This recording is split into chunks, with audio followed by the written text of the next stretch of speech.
Good evening. It is now 7:06 p.m. on Tuesday, March 8th, 2022, and this is an open meeting of the Needham Board of Library Trustees. This meeting is being conducted as a remote meeting under an act extending certain COVID-19 measures adopted during the state of emergency, or the act, which was signed on June 16th, 2021. The act allows public bodies to meet entirely remotely so long as reasonable public access is afforded. This meeting will allow public comment by means of the chat function only. For this meeting, the Needham Board of Library Trustees is convening by Zoom app as posted on the town's website, identifying how the public may join.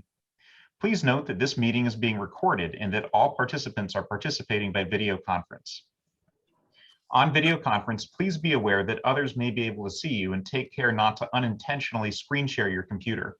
Anything that you broadcast may be captured by the recording. For effective and clear conduct of our business, for compliance with the act, and to ensure accurate meeting minutes, I will restate our ground rules. The chair will introduce each speaker on the agenda. The chair will invite members by name to provide any comments, questions, or motions. To the extent practicable and within the bounds of open meeting law requirements for conducting a virtual meeting, we will keep the meeting style informal as we do when we meet in person. Please remember to mute your phone or computer when you are not speaking, and please remember to speak clearly and in a way that helps generate accurate minutes. For any response, please wait until the chair recognizes you so that we do not speak over each other. Feel free to get my attention, to wave to get my attention. After members have spoken, the chair will afford public comment as follows. Any member of the public signed into the meeting as an attendee may submit written comment or question via the chat after identifying his, her, or their name and address only. The assistant library director will monitor the chat inbox and alert the chair to submissions there. The chat submissions will be recorded and become part of the official record of the meeting. Each vote taken in this meeting will be conducted by roll call vote, a requirement of the act. And actually, I should go to the very beginning of the script just to confirm that everybody can hear me. Going through the list of folks who are participating from library staff, we've got Kim Hewitt, director. Hi. And Dimitri Kyriakis, assistant director. Here. And Gay Ellen Dennett, reference and programming specialist. Here. Thank you. For trustees, we have Carol Thomas. Here. Anna Giraldo Kerr. Here. Kay Cahill. Here. Tom Harkins. Here. Jay Fialkoff. Here. And myself. And for the Library Foundation of Needham, we have Joan Smith. Hello. Perfect. All right. I now request a motion to automatically continue this meeting to Wednesday, April 13th, 2022. That'll be a Wednesday, given that the elections will be that Tuesday at 7 p.m. with the same Zoom ID number. Our next regularly scheduled meeting, should any technical difficulty arise tonight to keep us from completing this meeting. So moved. Thank you. Do we have a second? I second. All right, I'll run through the roll call. Tom? Aye. Anna? Aye. Kay? Aye. Carol? Aye. Jay? Aye. And myself, aye. Thanks. So we've got the agenda for today. We've got a number of things to go through. The first item will be to review the minutes of the February meeting. Did anyone have any comments to those minutes? Yes. Okay. Okay. So there are a couple of things that Carol and I both kind of took a look at these things.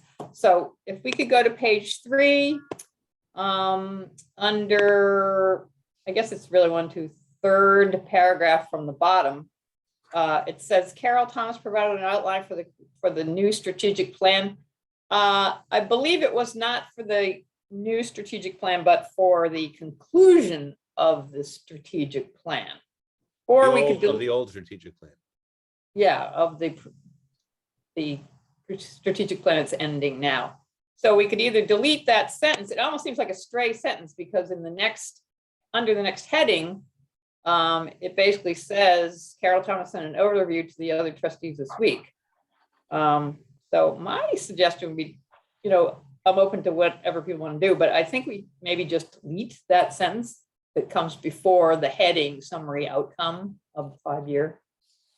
Kind of dangling there. Yep. and it's not correct. Yep. Okay. We just delete. Also on that same page, last paragraph. So I would now say the last paragraph, Carol Thomas will send her data points to KK Hill, who will write a summary. And then I don't think that we talked about Kim Hewitt then writing the first draft. So I would strike that. Just KK Hill will write summary for a March trustees discussion. Am I correct about that? I think so. I think there's sort of mix up between what was going to go in the town report and what was going to go in this. The deeper dive might have been in our report on the. Right. So this is, we're talking here about the strategic plan Yeah. specifically, not in the town annual report. I think it could strike all that. Kim suggested all that, that whole rest of the page, that whole sentence. Yes, good Yeah. point. Yeah, okay, I see what you're saying, because it's kind of mixed up here. So if we just struck Kim suggested that whole sentence, then we'll be set.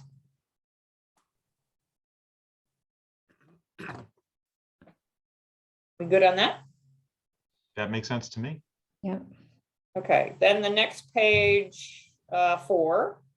There is the 1, 2, 3, third paragraph, Kim noted. The final sentence of that paragraph says, the board is fine with Kim focusing on 2 goals that can be completed over the next fiscal year. I'm not sure what that is. I would strike that sentence too, unless somebody has an explanation for what 2 goals. There was discussion of that, and to be honest, I'm not sure exactly what it meant and was going to follow up with Rob to figure out more. But there was someone made, I think it might have been more of an offhand comment that, oh, we could find 2 goals and stick to them for the rest of this year or something. But the context isn't necessarily obviously here, but that was something that someone said. It was sort of a discussion point, but since I don't know if we have. Anna, looks like Anna wants to speak to that. Yeah, what I remember, and I will have to look at the video again, but there were 2 items in the current strategic plan, or the one that's ending, that were not accomplished.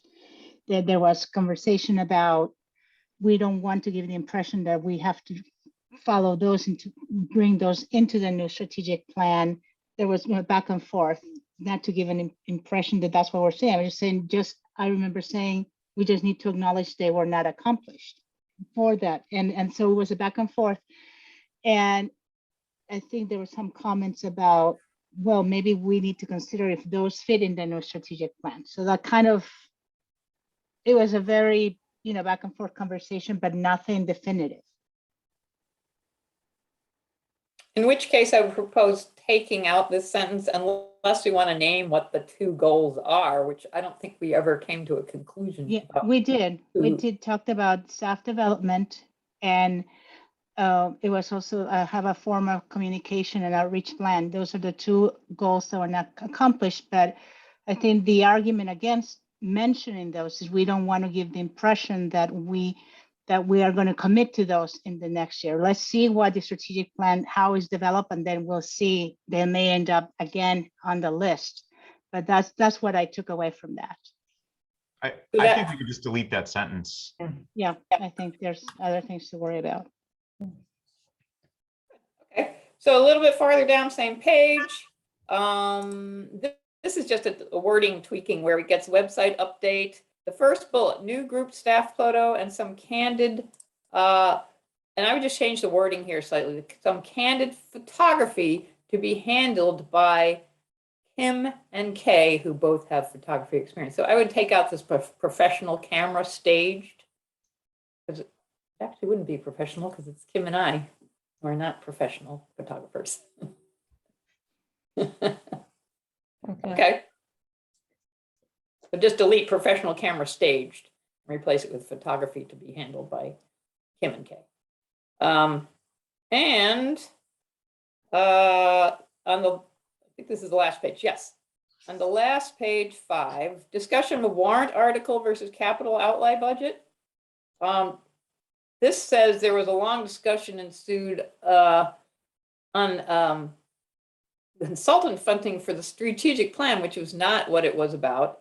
And I would cross out consultant funding for strategic plan and replace it with the words, a long discussion ensued on the warrant article for $60,000 for a space planning study. Where are you, Kay? Number Um, 13. Page 5, Yeah. number 13, discussion of the warrant. Right, that is what I recall as well.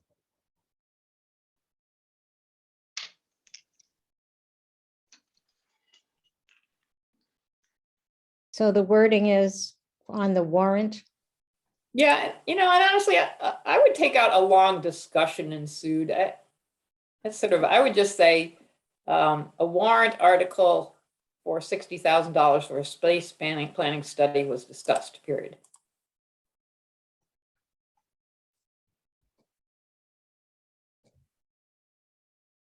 Did we not also discuss funding for a consultant on the next strategic plan? No, I don't think so. I don't think we discussed the fund. We certainly discussed the plan generally. I don't recall if we discussed funding for it. And this item is the warrant article. So the warrant article is Yep. for the space planning study, not strategic. So Okay. that's it. I will step aside now for anybody else who has something. I just had some little things. Mhm. Going back to the first page, was this a hybrid meeting? The minutes say it was a hybrid meeting, but I thought we were meeting entirely remotely last month. Am I wrong about that? You're correct. It was Okay. entirely remote. So that affects in number 1, the second paragraph, the first end of the first line, it says hybrid. But then it also, let's see, 1, 2, 3, 4 lines from the end. Board is convening. And I take out the words both in person and. So it would read convening by Zoom.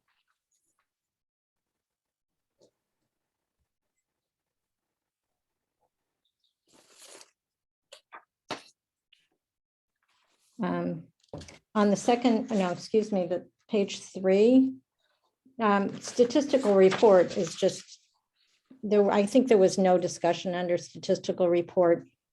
But the text under number 6 belongs with the previous number 5 on financial reports.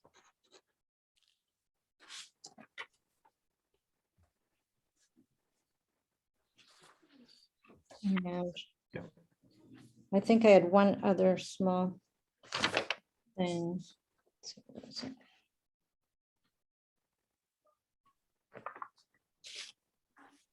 Oh, on page 4, old business, diversity, equity, and inclusion. In that paragraph, the book name is So You Want to Talk About Race. The word talk is not there. Needs to be put in. And that's it. That's all I had. All right. Any other further changes to the minutes? All right. Thanks, Kate and Carol. Do we have a motion to approve the minutes as amended? So moved. Any seconds? Second. Second. All right. I'll run through the roll call. Tom, Aye. Anna, Aye. Kay, Aye. Carol, Aye. Jay, Aye. and myself, aye. All right, so we'll move on to the next item. I'll turn it over to Kim for the director's report. Thank you. So we've had a lot going on, as some of you have stumbled into encountering. First, I'll start with some COVID highlights, which are that we're back to doing some in-person programming. We're capping attendance at 40 until April 1st, and then we'll kind of bump it up from there. In part, that was just due to the community room having a slow removal of furniture and things like that, so we couldn't use the entire room but all our furniture is kind of back out and all of that.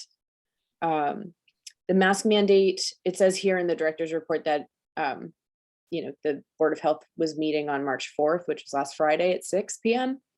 And they did in fact vote to remove the mandate. So as of Monday, yesterday, we are back to just masks kind of recommended, not required. We've had a power outage and some surges that took out our Wi-Fi network. We do have internet access from our desktops, and we do have some hotspots and laptops, and we're trying to get more hotspots as well, because we only have 5 of those at the moment. So we're able to have people get online, and the teams have been really good about, they just use their cell phones as a hotspot for people at their table, and they're really quick to just adjust. And so that's going fairly well. It's actually been more okay than I thought it was going to be. So we had a couple site visits from different vendors. We're working to try and find someone on the state contract list. And we're going to be able to use ARPA funding for this, which is the American Rescue Plan Act. We were already supposed to have this meeting to talk about using ARPA funding to redo our wireless network. And we were supposed to have that meeting like a week ago. And this happened literally the Friday before that meeting. So good timing.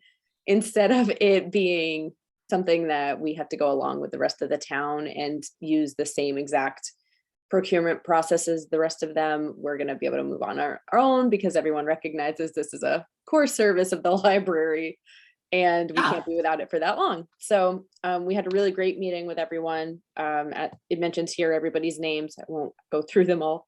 But we talked about, how we might delineate Wi-Fi service, security cameras and key fob systems, and, kind of figured out a little bit more about who we need to talk to when we're doing each of these particular projects. And with the Wi-Fi in particular, where we don't have to cut into any walls or anything like that, it makes the process a lot easier for us to just go forward. So we're in the process of getting those quotes now. Some we have.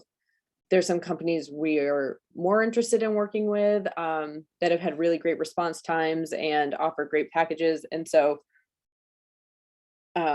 we're just kind of waiting on a quote, because one of those companies came out like yesterday. So they should have that to us soon.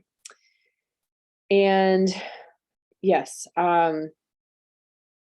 so as a result, Danielle and I met with Dave Davison to discuss the procurement requirements and make sure that he was very on board and comfortable with us moving forward with just getting 3 quotes and being done, or whether it involved chapter 149 or something if we were cutting into the building, which would belabor the process. But he was satisfied, and so we are just moving along. And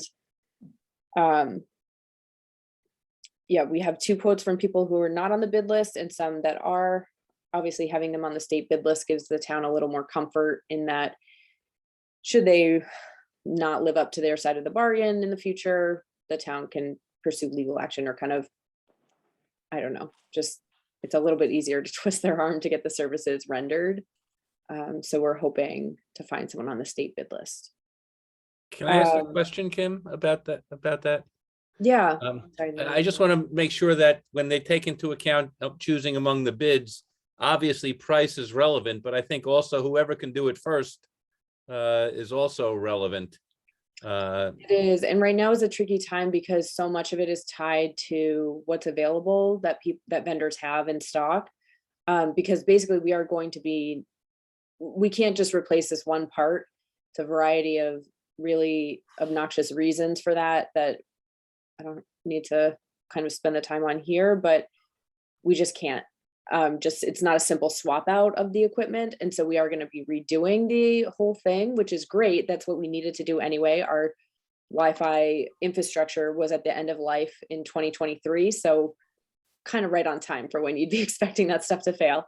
So it'll be nice to have this brand new system, but it is sort of dependent on what different vendors have. And that's changing so quickly that we've gotten some quotes and they've been we've gotten responses a day or two later, like, hey, this is now out of stock, so we're going to move it to this, and here's what it is. The biggest thing for us is actually the service contract. We need to have a service contract. I was really floored to find that we did not have one. And that is because the company didn't offer one before, which is kind of a red flag. So I'm not surprised that it's been as difficult as it has been to find a replacement or something now. The other part of this, though, is that some of the equipment in the community room was also affected. It looks like there are some workarounds, but Danielle's still sort of figuring out what exactly will need to be done there. But we do at least have a service plan in place for the AV equipment. So we'll be okay, but we can't do hybrid right now. If people want to have meetings in the community room, we can't do hybrid because we don't have Wi-Fi. So, Yeah. I have one question. I'm trying to think when this Wi-Fi was installed. We did it in segments, I remember. And I'm trying to think if one of it was tied in with when the Friends in the Library and the LFN did the major upgrade to the audio visual. Was this done at the same time? it was 2015. That's when it was done, so. Yeah. So I think that was at the same time. So who paid for this one? Did the town pay for it, or did the No, LFN? I think the Friends and the LFN split the costs, if I'm remembering correctly. I have to look at the Yeah. plaque and the plaque that's in the community room. I Yeah, don't think it was I don't think it was brand new, the whole system. There was I don't think there was Wi-Fi on the third floor, or it was so poor that it was worthless. Yes, So that was we- added.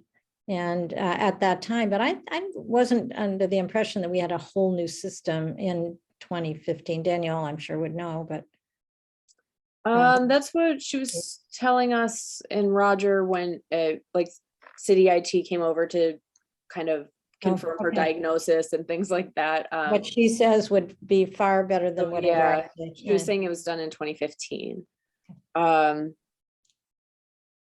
Yeah, there's a whole, I think it's just a concern that the equipment might not have been brand new when it was put in, and that might have been part of why a service contract wasn't offered. So that for me is the number one thing, to make sure that we have a service contract, because this cannot happen again. Yeah. What was the vendor's name in 2015? Oh, It was fly-by-night Wi-Fi, wasn't it? It was.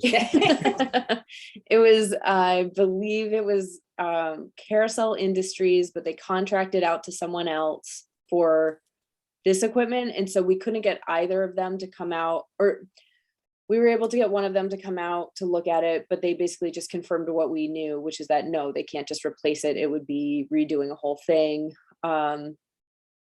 And yeah, so it just, I'm not sure. But we have, a few companies and people that we're excited about the potential of, and, yeah. So I'll be updating you as soon as I have any updates on that, but we're looking forward to getting that fixed as soon as possible. But I will say patrons have been really lovely and wonderful for the most part about that. And even when they are upset, they usually are very happy to find that we have a hotspot or a Chromebook to give them, or can use the desktops. So it's going okay, but it's, certainly not my favorite service to lose. So yeah. We submitted our report for the town's annual report on the 28th of February. And I want to say thank you again to everyone who participated in helping put that together. The Friends book sale has been postponed. That's going to be held on June 3rd through the 5th now. And the Finance Committee contacted me again that they are meeting on March 30th to review the warrant articles for the DSR 5s and capital improvement plan warrants, or warrants related to that. So I'll be attending that. Rob is going to join me, and we'll basically, at my understanding, it's really brief, just to say what we're thinking the study would entail, which is, looking at a teen room space that is bigger, like adding those 2 walls or potentially moving it. And yeah, so that's kind of I don't really know what to expect. I've been told it's much less formal than the previous FinCom meeting. And I did just get word too that FinCom has made their initial recommendation. It's not final yet, so I'm not feeling celebratory, but they did seem to recommend the things we had asked for, which was to make Jenna's position full-time and to add additional money to our materials budget. I know I'm excited, but I'm worried that like the shoe's gonna drop because there's like a couple weeks where it's still not final. But That's it's still like- great progress. Yeah. This is a, breath of fresh air. Yeah, I'm nervous about I'm just nervous that like they're gonna pull the rug in the last 2 weeks or something. But it seems like it went well, and so I hope that this will also go well. And yeah, those are the big updates that's been taking up, most of our time has been spent around the Wi-Fi lately and seeing people, talking to people. And the other things taking up a lot of our days have been interviews as well. So we haven't completed the technical service supervisor interviews.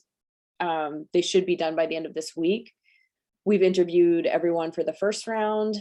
We're kind of still discussing. We had our last one at like 3 p.m. today, so we don't have our exact forward motion there, but we have some really great candidates, and I'm very, very excited to get someone in that position. And I think we're going to get the right person. So I'm really looking forward to that. We have interviewed for, I think, what was the final vacancy in children's and made an offer there. We've also made offers for, I think, some of the last remaining vacancies in circulation as well. So we're getting there. A lot of those interviews, will be completed this week if they haven't already wrapped up. So that has been a lot of time, but a lot, very worth it. Yeah. I mean, just say, that's great that you're moving ahead so quickly. I know that hiring is a very time consuming and not an easy process. So you're making a lot of progress. Yeah. It's good. I'm so glad that we've been able to, I'm glad we have internet at all, because that would have made things a lot harder to move along. But yeah, it's been just a really busy month, but really good, I think. There's been a lot of team building around the Wi-Fi issue and everything too. I'm sorry. Oh yes, so I have my gift list. So for the permanent donation fund, we had $50 from Gail Hansen, $100 from William J. Powers and Leslie Creedy in memory of Sally Powers, and $40,694 from the Friends of the Needham Public Library, which is they're part of the wish list. And for the AMIC Fate Fund for the visually impaired, we had $100 from Carol Thomas. I think you know her. And that is all for the gifts. So I think I need a motion. I move to accept. Second, All right, I'll run through the roll call. Tom, aye. Anna, Aye. Kay, Aye. Carol, Aye. Jay, Aye. and myself, aye. Thanks. So for buildings and grounds, I didn't have an official report from Angel. He was unexpectedly out for a few weeks.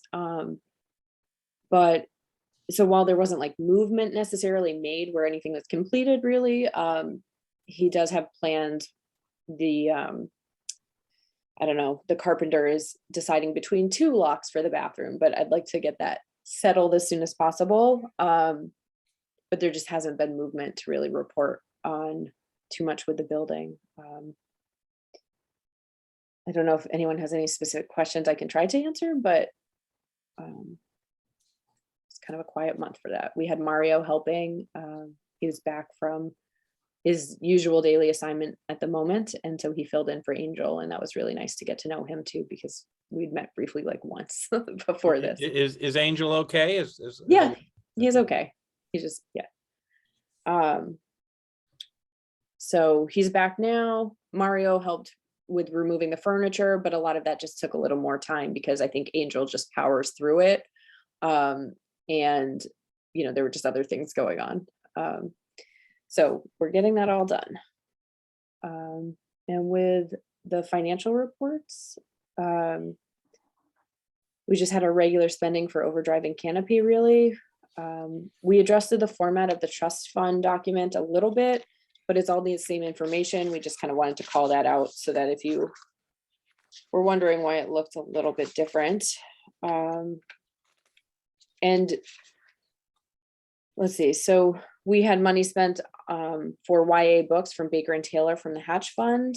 From PDF, we had money spent on YA books from Baker and Taylor, as well as adult nonfiction books from Baker and Taylor, and some large print books from Cengage. Were there any questions I can speak to with the financial report or any specifics? I just had one. Rob, may I go ahead? Yeah, absolutely. Last month, we voted $264, Kim, for you to attend virtual Public Library Association Mhm. meeting, but that was to be, I thought, the Weller, was that should it be from the Weller Fund? No, the Will Goose, excuse me, that was from Will Goose, but I don't see it here. Because it hasn't happened yet. But it should be encumbered, right? It should be like a current encumbered, Oh, yes. I think, it's so that you know that it's Yes, committed, yes, yes, it's yes, been yes. voted. Yes, we should have that there. And then the 1,000 now that shows up in the Tolman, that's for the MacGyver, correct? Mhm. That Okay. is correct, yes. Yeah, that was a fix from last month. Um,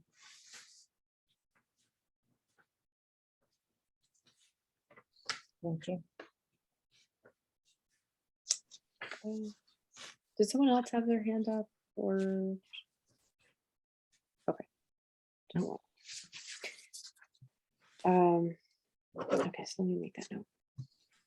Okay, so moving on to the statistical report. I think the month actually looked pretty good. We were up in circulation and website hits, as well as reference questions and adult attendance at programs, which was nice to see. And I think now that we're really rounding that corner, or have now, I hope, you know, I expect those numbers to just keep growing. People are looking forward to programming, I think. I'm not sure exactly. It'll be interesting to see in April how many folks are coming out to like Jay's, you know, working with a friend on that. Brian O'Donovan, is that right? Yeah, Yeah. yep. To see how many people are coming out to stuff like that. I'm hopeful that a lot will, but you know, we'll see. But we're doing our best to promote everything, and I think, you know, we've got that nice open space. So hopefully people feel comfortable to start coming back for real. Because you know, I think during the summer too, you generally see a rise in circ numbers and attendance numbers. You know, in Needham specifically, I know we only just opened as the summer began, or reopened. But I know for other libraries that had been open longer, they really saw those numbers increase in the summer. So I'm hopeful about this one being a celebratory summer, where we all can get together again. Any questions on the stats I can answer? No, one Oh, thing. yes. Okay. So just commenting on, I see website hits over compared to December, we're up by 6%. So that's a positive trend. I know that we can't compare them to last year because they were, you know, once we launched the new website, the counting of the website hits completely changed. But I do see the upward trend month to month, so that's good. Yes. I am encouraged by that too. I'm trying to avoid the fiscal year to fiscal year number for the website one because it's such a different beast with how that's counted. So yeah, it looks good to me that it's increasing. Yeah. Okay. So may I move on to new business then? Yeah, that sounds good. Yeah, I think the first item is the trust fund spending. Yes, so Jen and I had quite the time figuring this one out. You know, there was just a lot to figure out how it had been done before and how we want to do it going forward, and making sure we were being conservative enough that we felt comfortable. The interest was generally seemed a lot lower than the last time there was a planned spending request. So I just, yeah, we wanted to really make sure we understood our numbers here and got it down. This is kind of what held me up this month in getting the report in, was really trying to make sure we were comfortable. So what we're looking to use the money for, would you like me to read through it? Or, I mean, you all have it in front of you. I don't. Or maybe explain it. Yeah. So a lot of it is children's books. Obviously, we're working within what each fund was for. And this is a very conservative request in terms of the types of things. It's not really deviating from what had been asked for in previous lists that I saw. And I wanted to kind of keep it that way. So, there are things like the New Year's Needham, which hopefully will happen this year. Obviously, last year it did not happen. And there had been money, set aside for that, or approved for that spending, I should say. Adult fiction books, world languages, all of these things that we need extra funding for. We did have some increases where, like with world language books or large print, I had asked for a little bit more than what had been asked for previously, but still within that, number of what the fund had to give at the moment in terms of interest and everything. So there's nothing really major here, honestly. I feel like this is, for me, it felt very conservative and not creative. So I'm sorry, but I didn't want to go overboard with anything. And also the interest, like I said, had been a lot lower than it looked like it was in previous years. So that's kind of the big thing. Staff and trustee conferences, I think I asked for 1,000 more. So some areas like that, I added in a little bit more than what had been asked for in the last request, just to account for some inflation. And right now, people are really excited about conferences again. A lot of them are happening in person. So I want to make sure we have the funding set aside for that. So yeah, I don't have much more to say about it. It kind of is the list that it is. Question. Go ahead. Go ahead, Carol. I see for Henderson, Henderson Fund, which is for, you have a small amount for reference resources. And not a lot of these you have includes balance from fiscal 21. I don't know how that affects what we're seeing on the March report. But for Henderson, I see that the entire amount was already encumbered. So there was nothing available. So do you know what that encumbrance was, or do you see the $1,436 under Henderson under the balance expendable, and then the current encumbrance, and then the funds expendable is zero, all the way over at the right on your. I'm not sure, actually. We looked at the numbers that we were given. You know what? Maybe just figure, take a look at that, because I don't know. We It looked doesn't- at the numbers as they were given to us from. I think I think the Henderson Fund has specific limits as to how the how the interest can be spent for a certain time, until it certainly reaches a certain amount. So we cannot use that fund until, I think that, to go back and look at the, yeah, I'd have to look at the trust document.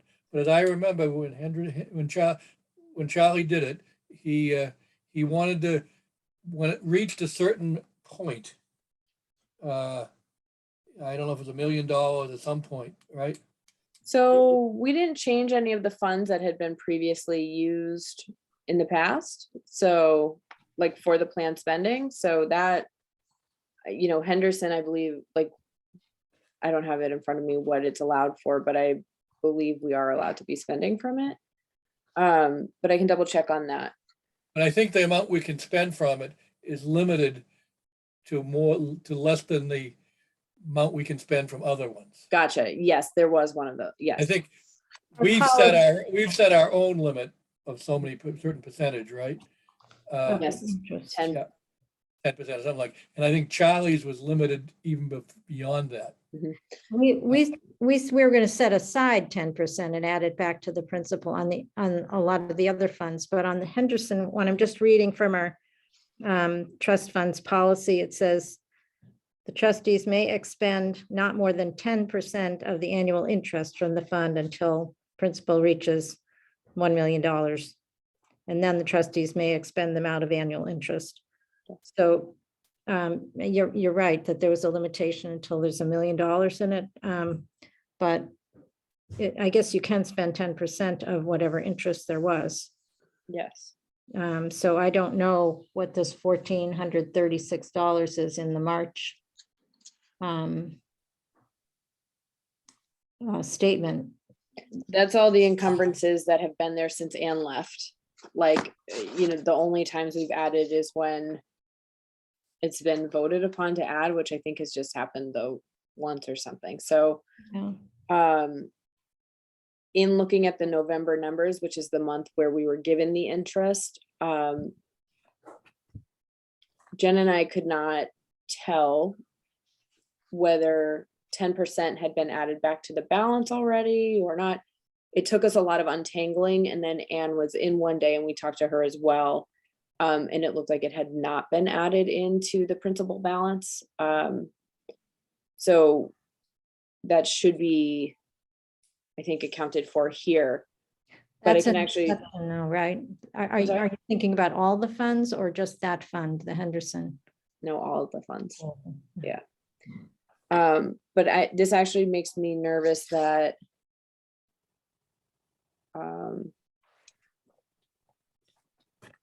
yeah.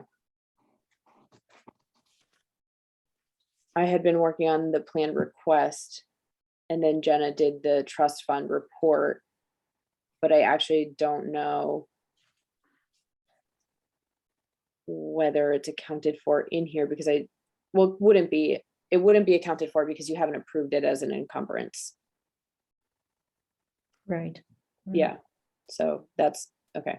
Now I feel more confident. Unless it was carried over from approval from a previous year. And that's the only thing I can think of. And I don't know, I don't recall. Oh, for Henderson specifically, yes, Yeah. that's from whatever has been encumbered in the past. But I was more getting nervous that we hadn't accounted for the annual planned expenses requests in the trust fund, but obviously we wouldn't have because we haven't voted to even do that yet. So whatever is encumbered in any of these funds has been a pre-existing encumbrance. And I don't know where some of those come from. I would have to dig back through like a lot of the trust fund documents. I think in the question, yeah, in the permanent donation fund, that significant monthly receipts, that I think is a lot of it's a holding place for the Anne McFate fund, correct? No, Anne McFate has her own fund all set up now, and so that's the top line on this. The permanent okay. donation fund, the 4,000. All right. Sorry, the 40,600 Yeah, was okay, from the Friends. Okay, I see that. Oh, yeah. So we're the yeah. 40,000? We get $40,000 in receipts? From the Friends, that was that for. Oh, okay. All right. Yeah, never Yeah, mind. that's the big check from the wish list. So that, and the rest of the stuff, the 20,000 is encumbered is for that wish list, no? I don't No. Like, we haven't really even started moving on the wish list. The current encumbrances are whatever was there. Before. Like, Okay, never mind. I don't know exactly what they refer to. I know that there was kind of budgets given to different, selectors for their items that they've been spending out. And so for me, having a planned expense request that starts now is the starting, like for me, what I'm able to account for on my own working knowledge. I can certainly go back through the records and figure out where all of this came from in the past, like the encumbrances, but that would be in the trustees minutes, I think, based on votes that were made. Ooh, Yeah. wow. So I don't have a clear answer on what any of the encumbrances there are for. Oh, man. Um, Nobody wants to go back through those minutes. Yeah. we did a lot of digging to really figure out what was going on, and Anne coming in was great. It just happened to be that she was coming in, and I was able to ask her what she had accounted for, where and how, because Jen and I were not prior to that able to make it match or add up,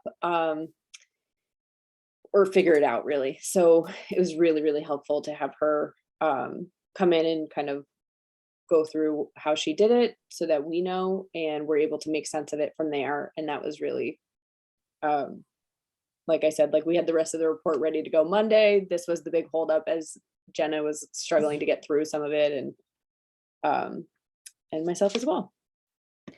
So that's another reason we kept it very conservative and didn't really ask for anything special. Yeah. Kay, did you have a question?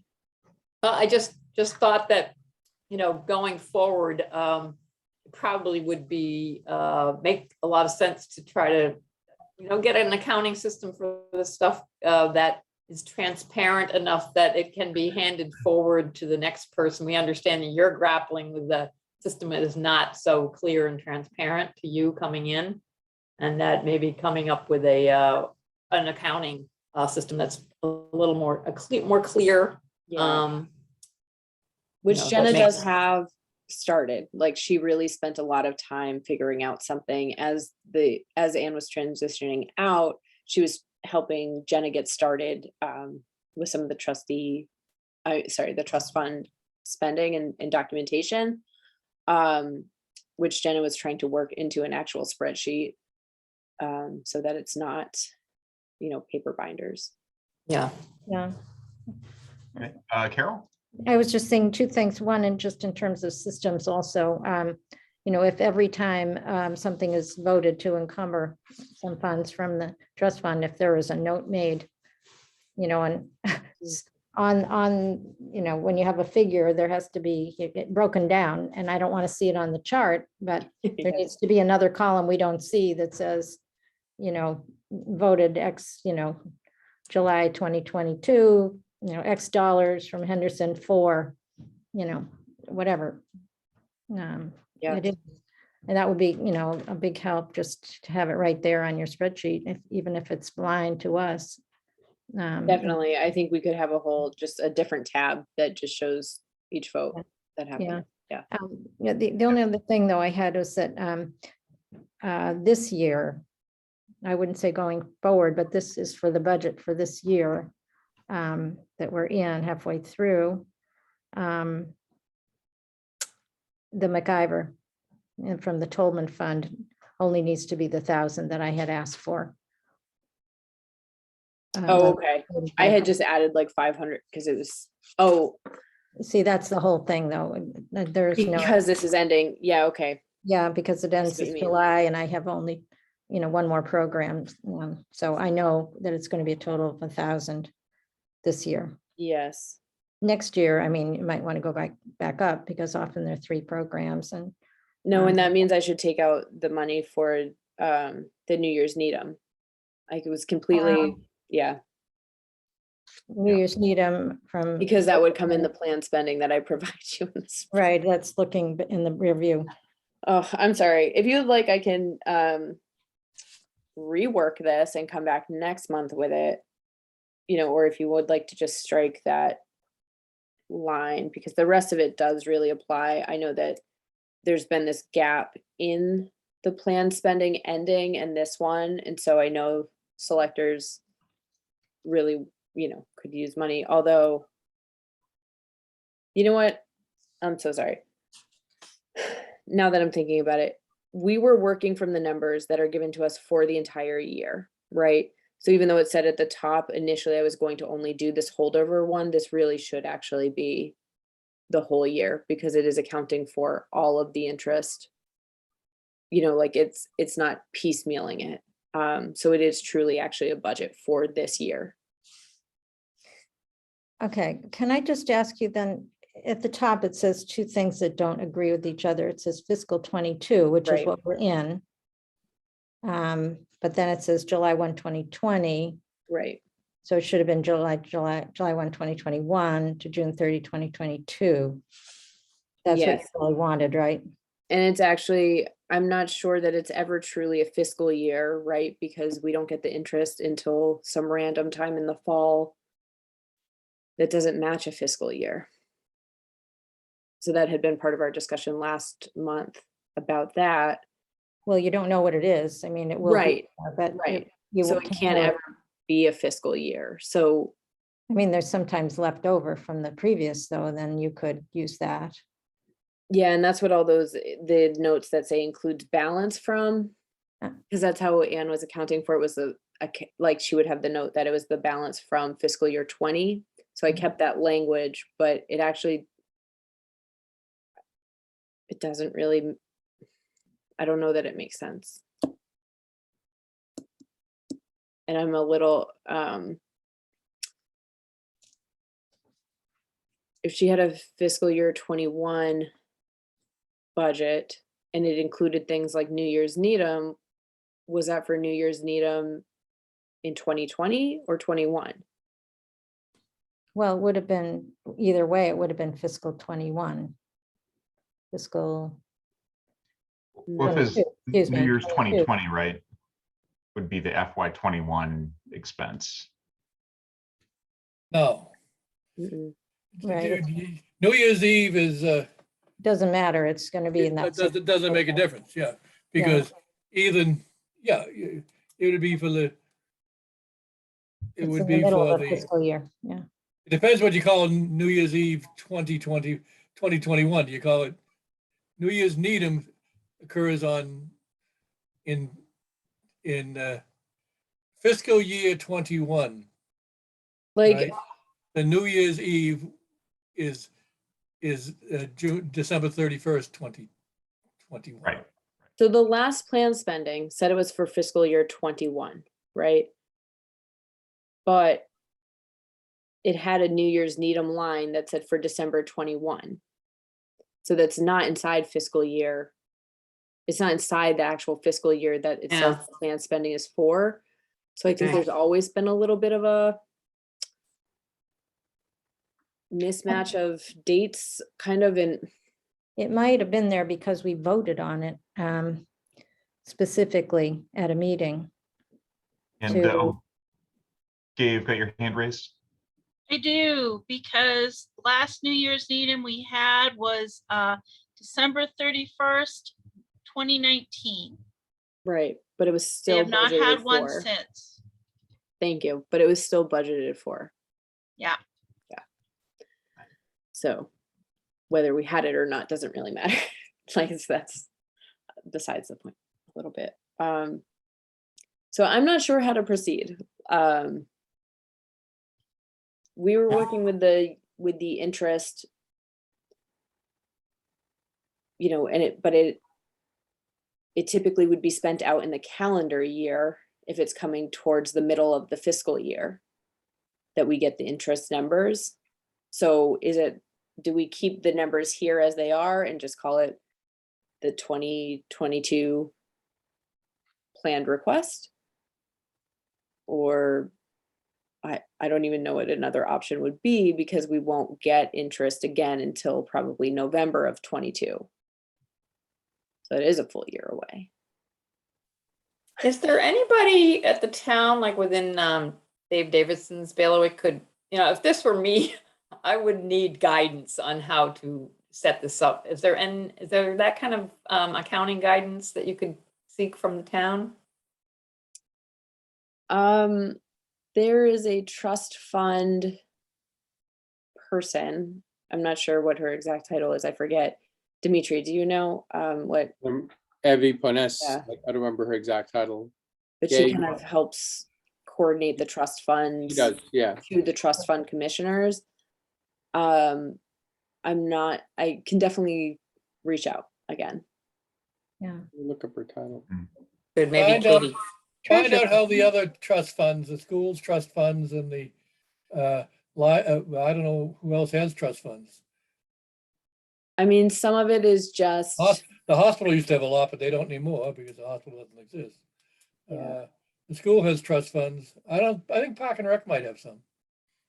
I think this is similar to how the wish list was happening for the Friends, where it wasn't really a fiscal year situation, but it was being called a fiscal year situation, and it wasn't. You know, we can't get the interest any different time. It just comes when it comes. So that's, to me, it makes more sense to have this be a planned calendar year spending, because you're getting the interest towards the end of one year, one calendar year, and then you're planning the spending through the next calendar year. Dimitri, I'm sorry, I saw your That's hand. okay. I was just gonna say, for what it's worth, Evie's title is she's a town collector / treasurer. For whatever it's worth. I don't know. Okay. So perhaps would it make sense just to get her thoughts on that? And then I hate to punt this to the April meeting, but at least we could get her thoughts and then figure out whether or not we need to realign this on the basis of a calendar year rather than a fiscal year. And then we could approve it accordingly. Carol? Are there any of these budgeted amounts, you're saying that people are ready, with their lists of what they think they need? Are there any that you'd want to present for approval tonight, just so that could go forward before the full budget was approved?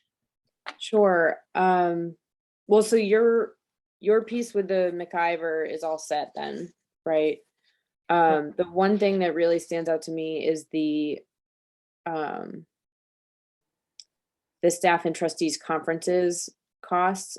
Maybe not doing the whole thing now, but if I was able to get approval for like $500 or something, because we have, like, spring is a big time for conferences, and I want to make sure we do have some funding available for that if things pop up between now and the end of the month, before we meet again. So that would be my biggest concern, because we have other resources that we can use for, everything else is materials budget. Really, it's just these are all additional funds towards that cause. So, but that's the one that we really would need, because we have spent out or are about to spend out the municipal budget for conferences.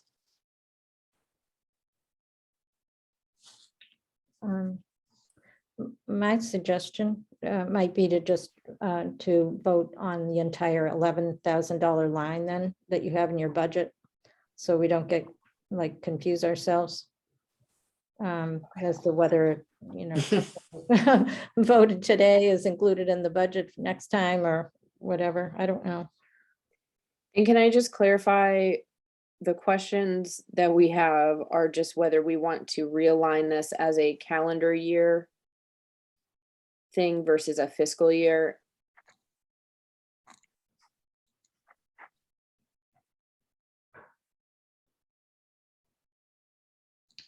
I believe so. I didn't hear any other. Were there any other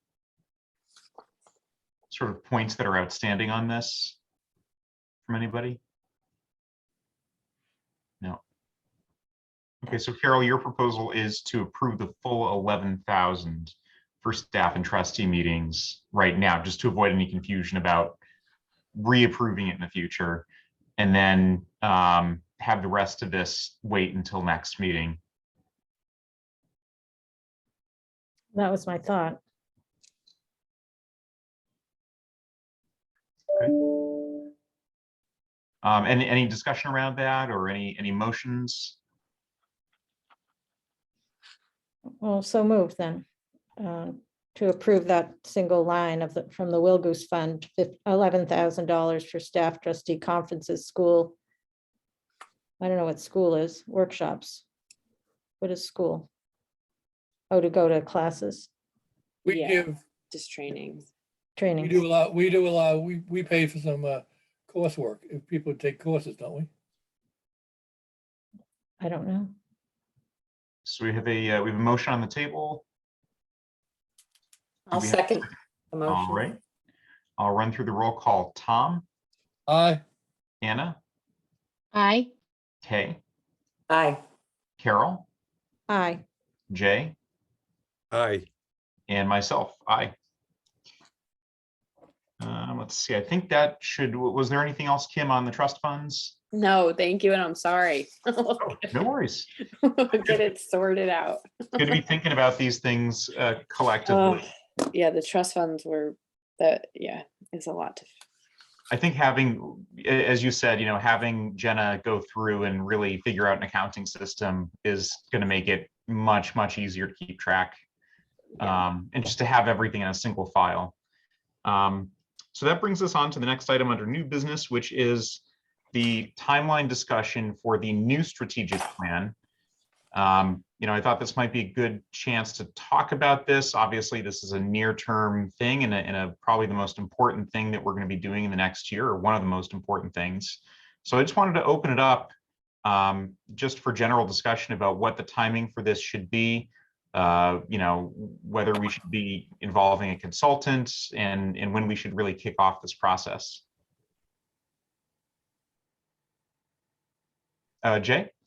I guess I would ask honestly Kim to get her impressions in terms of being settled and ready to move forward and focus on those things. What seems to be a fitting time frame from her end? I don't know. I think I It was probably thinking looks like summer. the time will never Yeah. open up. Yeah, for you to exactly. Focus on the strategic plan. I feel like we just have to pick it and go for it. So I was initially thinking it would be the summer sometime, like late spring or early summer, mostly because I know our plan has expired and the town does have a weird grant policy now where it's a little more difficult to just go for a grant, but if we wanted to, we couldn't without the strategic plan. If we had something in mind, I could write an action plan based on our previous strategic plan, and the state would be very flexible about taking that. But currently, we're not doing anything like that. So I think it's best to probably just put out all efforts towards the new plan. I don't know if you had people in mind from the previous rounds or just meeting people about a consultant of interest to even like talk to. But I feel like starting that process. We can probably get started with that in the meantime. There's the woman, of course, that we spoke with in connection with the hiring, and Maxine. it seems like she would be I don't know whether she'd be the right person in terms of doing, a lot of work on the plan, but my impression, and Rob and Kay, who spoke with her and others, my impression is she'd be a good place to start a conversation with, to get her thoughts and see, and take it from there. Yeah, I think she was hugely helpful in the director search process, and it would definitely be worth talking to her about it, and about the process at least, and then maybe opening it up to bids for consulting services. I'm not sure, Kim, if in connection with your activities with the Massachusetts Library Association, whether there are other names that might come up in among those folks that we might want to talk with as well. There's definitely, I can't say anyone in particular comes to mind immediately, but the bigger thing is that there's this really great network of people who have had plenty of experience with strategic plans and consultants for strategic plans. And librarians love to share their information. So that's something we see calls or emails rather about on all regions, like that statewide listserv all the time, about who have you worked with? How was the experience? So we can kind of start digging into those too and get some names that pop up and speak to some people too who actually worked with the person before reaching out to the person. Does the association keep a record of all of the various libraries' strategic plans? Because I know in looking at various library websites over the last few months, if you look at the site, sometimes you can you can find their strategic plan, and some of them were done recently, and some of them are useful as a reference. I'm not sure if there's a common source for that information among in the State Library Association, but that NBLC. might be helpful too. Yeah, the MBLC would be the The place for that. MBLC. Yeah, yeah, because they're who you file it with. So, oh, and I officially got my certification for being a professional librarian from the MBLC yesterday, so that we won't have any issues with decertification at the library. Which That's a relief. Excellent. that's all through MBLC. Don't want to be an unprofessional librarian. No. Like last week. Yeah, too funny. So yes, I think, Maxine is a name that comes up a lot. Maureen Sullivan, I'm not sure if she does actual strategic planning at this point, or maybe she never did, but she's like a big name in terms of coming in and consulting. So When we spoke with Maxine at the time, she sort of was without staff, and so I think she didn't even think that she'd be in a position to take a sort of an active day-to-day role as compared to some sort of an advisory one. I'm not sure if that's changed. That's probably been maybe even almost a year ago already, when we had that conversation. Dimitri, you may remember that also. I think you were involved in those conversations. Yeah, it was her daughter she used to work with, and then her daughter got a full-time position somewhere, and that kind of took half of her operations. Oh, I see. May I have a comment? Yeah, absolutely. So I'm wondering if at some point we as a board, probably not tonight, but should take a look at, I'd love to hear more from those members who were involved in the last strategic plan, and have a discussion about what we think worked, what we think maybe should be done differently this time, and general discussion of what it is we're going for or trying to achieve, and how we might take steps to make it work better this time around.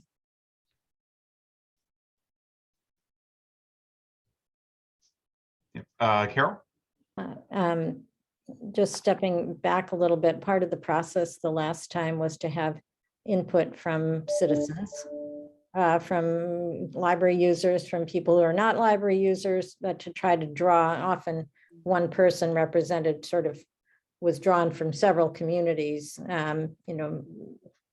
just because we didn't want to have a huge committee, and I was not in charge of gathering that list of people, but there were, I think, 3 visioning meetings, and then there were these questionnaires from 800 people who chose to fill them out about what they wanted to see in the library. And I kind of wonder whether, I think it's not premature to talk with a consultant, but I'm wondering if it's going to be premature to ask people what they want from their library when the doors are just barely open and they haven't really come back in full force to use and experience the in-person library services. I don't know how long that would even take to get to that point where you'd say, well, okay, now people are just, this is our new normal, and, people know what they want. But I would kind of question whether people right now, for instance, would, be really in a good position to know what they want from the library, other than sort of emergency type COVID adaptations. Just in response to that, Carol, since I've been out collecting signatures for running for re-election, people are expressing, because I've been asking, when I ask for their signature, do they have any comments or suggestions? And I have found that most people are, not everybody has an idea, but it tends to be, I want more audiobooks. I want more music CDs, and my son wants more graphic novels, so that's what people are willing I to had the same express themselves. experience. Anecdotal. Yeah. Yep. Cool. Anna? Yeah, I think what I'm hearing is there's definitely a value in engaging the community and having them become active participants of the strategic plan like the last time. But I think it's a kind of half-half. They give their input, but I think it's also the library's position to kind of inform and guide the community to what the library could become. Because there's the basic idea of a library is books and maybe now some digital content, right? And some community gathering, but there could be a lot more. And I think that there is a piece there that is missing, that is of educating that community, kind of letting them see what it could become. So it's a combination of both. I think sometimes they might have a question and a questionnaire that would, or something to check off, which, would you like to see, X or Y or Z, which kind of leads the, the survey participants' mind in a certain direction, and, to introduce some ideas which might be new to them. That can be one mechanism of informing. Right.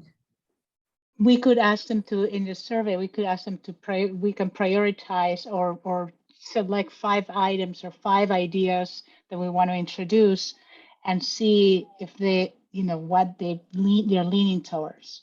So just to get an idea. Yeah. Well, I may be all wet about people not being ready with an opinion. Maybe people are always ready with an opinion. I don't know, but yeah, so disregard if that just seems not to be true. Well, I mean, by the time we actually go out and start doing the surveys, things might be a little bit more open by that point anyway. If we're doing surveys in, like, I don't know, let's say late spring, that could be a somewhat more, people are back to, well, I don't want to say normal, but whatever it is in the late spring.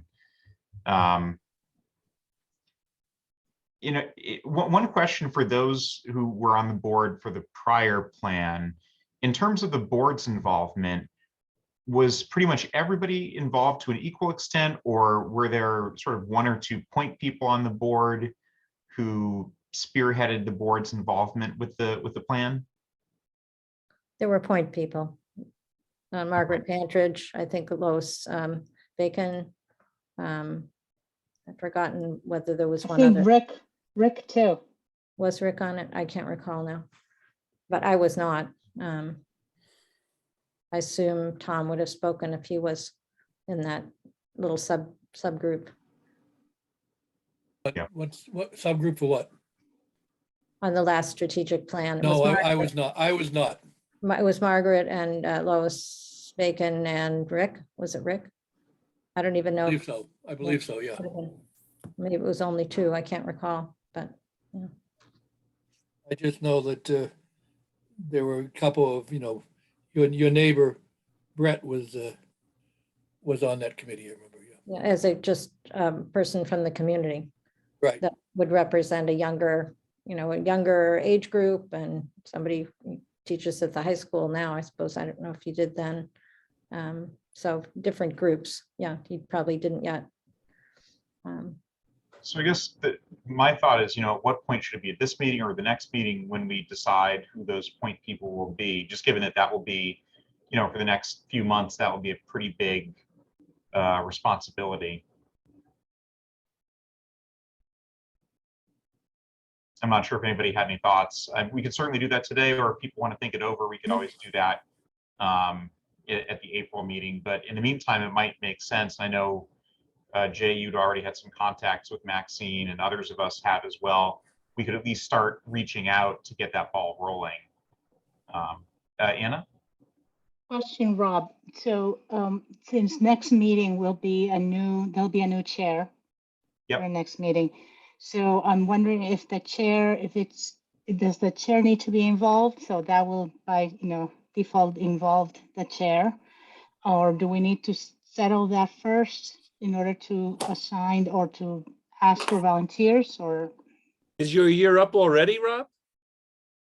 Yeah, this is the last meeting. I'm that's why he's Yeah. smiling a lot. You see him smiling more.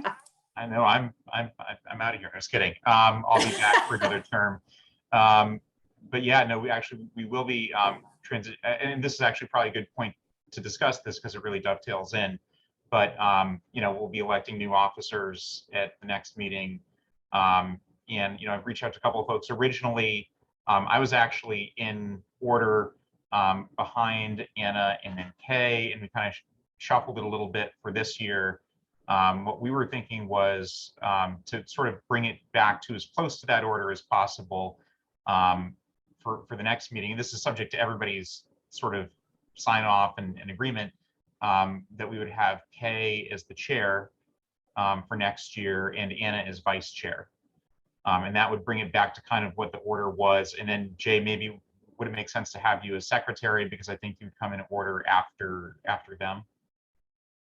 Mm-hmm. Does that sound conceptually like a good plan? I mean, it's something where in our trustee bylaws, there's sort of a preferred order, but it's not something that we're absolutely bound to.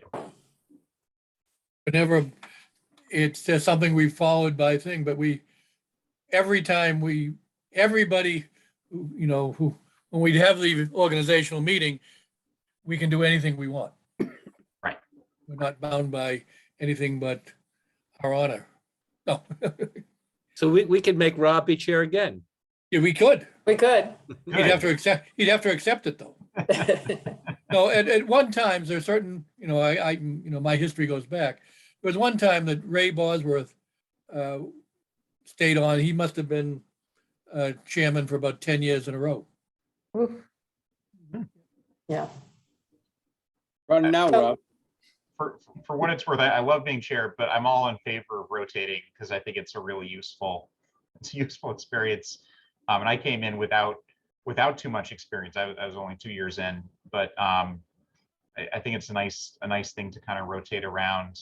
That being said, I would be happy to be one of those people together with somebody else to help with the strategic plan.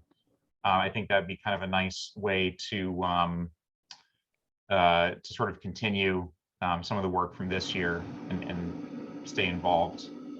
And with regard to the strategic plan, I know that months ago when we were assigning people responsibility for evaluating different parts of the last strategic plan. I didn't get one of those assignments. I was assigned instead to be a liaison of sorts for the next strategic plan. And, happy to remain in that role, with others who'd be interested as well. That's awesome. Yeah, I didn't want to volunteer anybody, but that's great to hear. And anybody else who's interested in that, and Kay, as incoming chair, I'm sure you'd be involved as well. We can figure it out between now and then, and folks feel free to reach out to me. Carol? I just wanted to go back to something, just to refresh our memory. The reason that the trustees were reviewing progress on the strategic plan is that we put that in our bylaws as one of our jobs, is to keep tabs on whether the library was making progress on the library's strategic plan. Right. It is not the trustees' strategic plan. It is definitely the libraries. You'll see, if you look back, that the two people who signed the plan in 2016 for fiscal 2017 were Anne as library director, and the then assistant director, who it wasn't because she was assistant director, it was because she had agreed to lead the project as the staff member to lead that project. So I think it's really important to make that distinction. Yeah. And Kim's role in this is going to be huge. I think just really important that her vision is reflected in the plan. And I totally agree that maybe it should be a trimmed down plan. Maybe it doesn't need to be a 5-year plan. Maybe it does need to have 6 different areas or 5 different goals or whatever under each. But anyway, but I just wanted to make sure that that was clear. It is not a trustee's strategic plan. Thanks, Carol. That's a very good point. Yep. And Rob, you're gonna have to remember, you're gonna have to be on the LFN board of directors next time. Yeah. I was thinking, because I'll be the LFN liaison next year. as outgoing chair. So my thought was I could do that and perhaps the strategic plan committee. But those are all, we can, oh yes, Kay? No, I just wanted to say, since my name's up for being chair, unlike last year, where I really didn't feel like I had quite enough experience to jump into that role. I feel like I'm there now. And I really have been very impressed with how Rob, who both he and I got elected the same year, and Rob was able to do it after only 2 years experience. So he has set a great model for me. So I'm looking forward to it this year. And I assume, but I don't necessarily have to be on, a person involved in the strategic plan, but I'm certainly willing. And I think what Carol just said is so important, that this really is the libraries, it's the trustees we're serving in an advisory capacity. That's important to kind of keep that in mind. I also would be stepping down from the art committee. So that would be something that, a position that would need to be filled. Anna? Right. And I'm looking forward to working with Kay as vice chair. I've been vice chair before. So my role will be, I'll be in charge of the MacGyver next year. So that's be one. And in terms of the strategic plan, I will be happy to help and be another pair of eyes or ears, but I think it's important for us trustees, following on what Carol said, that, this is that we are the advisors, we are supportive, that it's their plan, and so maybe, I don't know, maybe all of us are going to be contributing as trustees because we are all invested in the library, obviously, but maybe our roles will be more fluid, so not as formal, needed as needed, perhaps. So I just want to be included, and you can count on me, but maybe in that capacity. When you need me, you call me. So that is not, and if you need somebody permanently, or that could be somebody's backup for sure. I think a useful comparison might be to the director search process, where we as trustees actually weren't running that process. It was run in that case by the town, but we were also pretty involved. We had a couple of people who were acting as sort of point people, but all of us were involved to some extent. I would think also just the model of the website development, which once we realized that we did not want to have a subcommittee of the trustees for the website development, it became the directors committee. And, the director might delegate, and pull people into her committee to help. That's true. That actually worked well. It was not a subcommittee. It was that really we were advisors to Dimitri on the website. And so it's possible that Kim would want to have an advisory group of including some of the trustees. And that avoided the open meeting issues. Right. Correct. Right. Yeah. I think in this case that totally works, because we would just be, advising library staff on something that is ultimately a library project.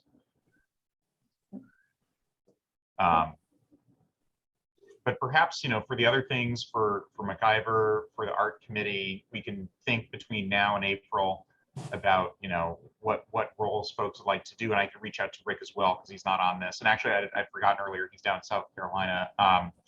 But we can think about which roles we'd like for the various committees, and then kind of regroup from there, and then have the elections in the early part of the April meeting.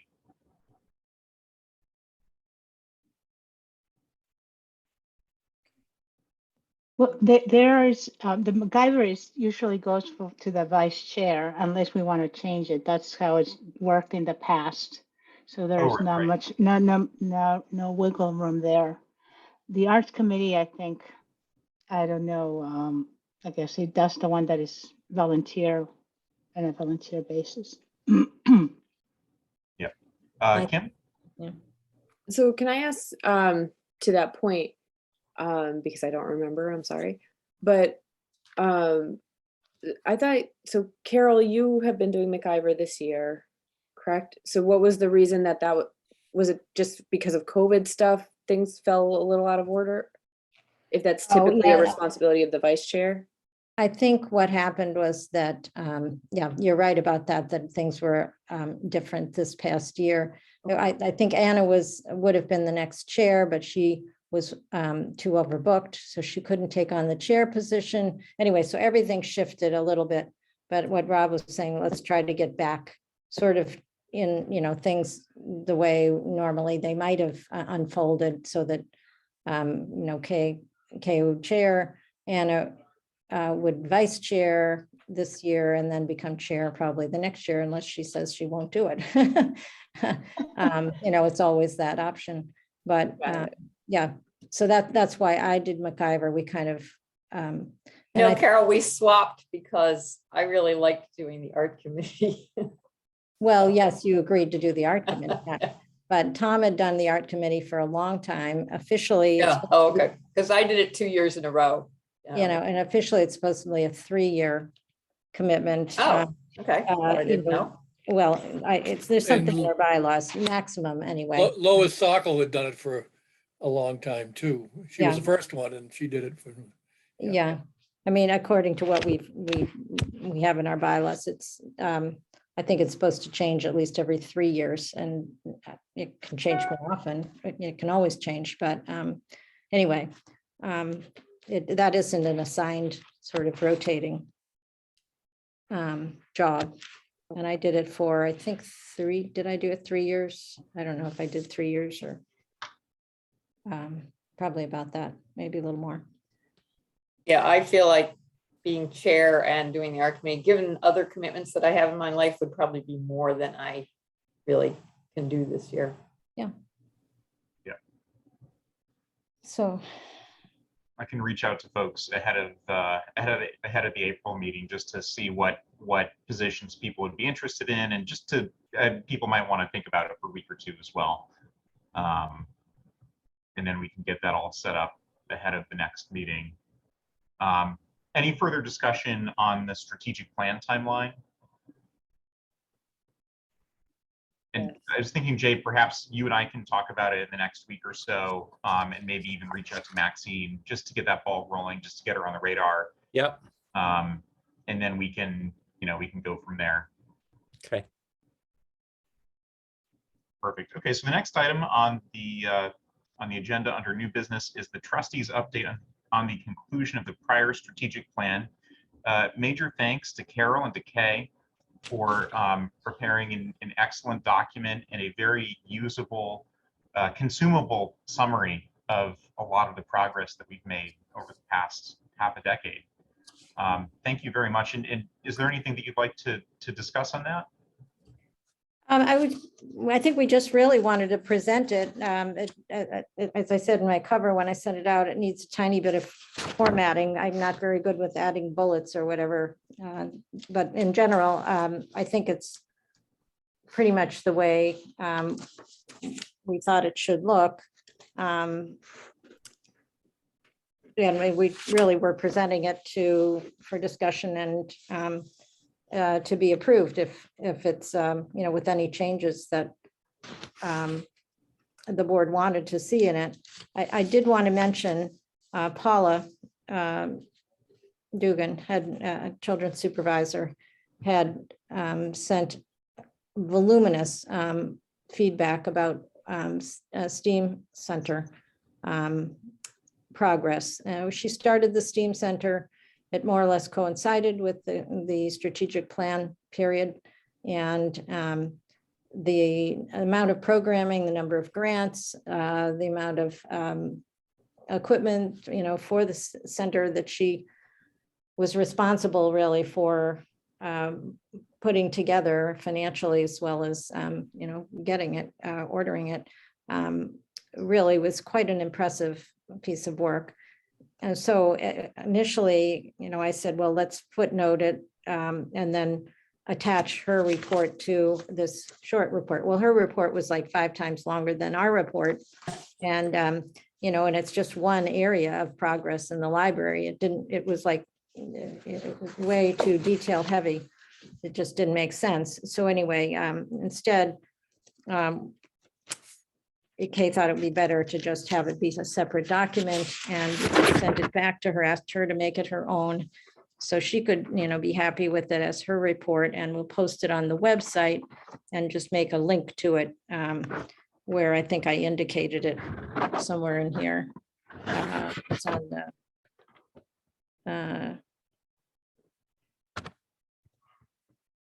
near the bottom of the second page. So we need to add a link there.